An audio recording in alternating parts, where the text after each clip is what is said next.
Hello guys! Alam nyo ba na mahilig ako sa maasim na pagkain? Gaya ng mangga, santol, dalandan, pinya, ganun.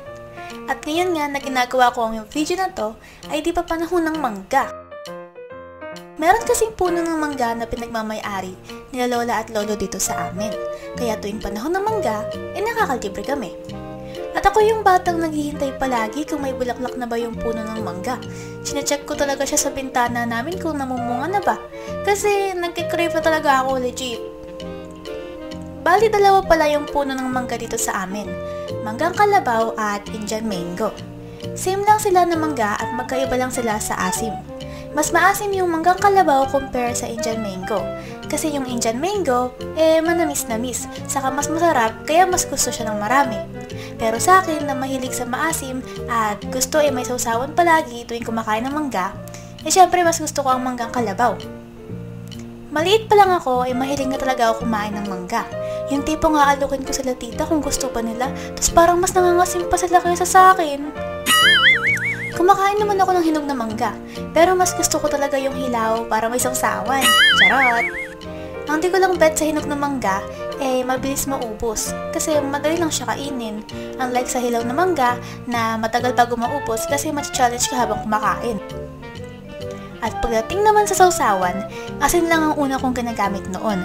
Tas nag-upgrade ako, naglagay na ako ng bagoong tas asin na may sili.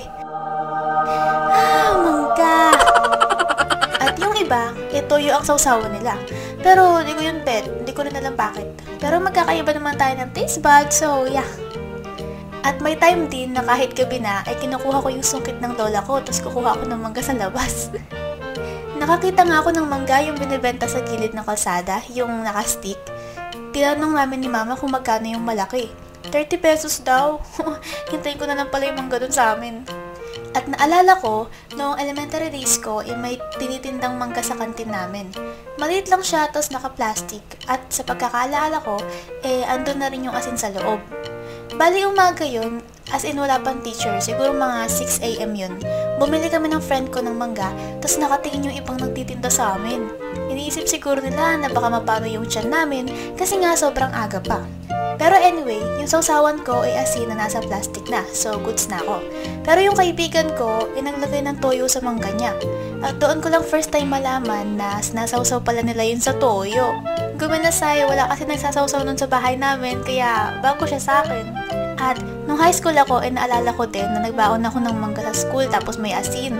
Tapos natuturo na teacher namin noon mga 6 AM. Pero medyo madilim pa kasi bare months pa noon. So habang nag-lecture siya, kumakain ako ng mangga. Inalok ko pa nga yung kasitmate ko, tapos dalawa kami kumakain sa likod. At ayun nga, sobrang crave ko sa mangga, ginawan ko siya ng animation, di ba? See you sa next kong upload. Bye!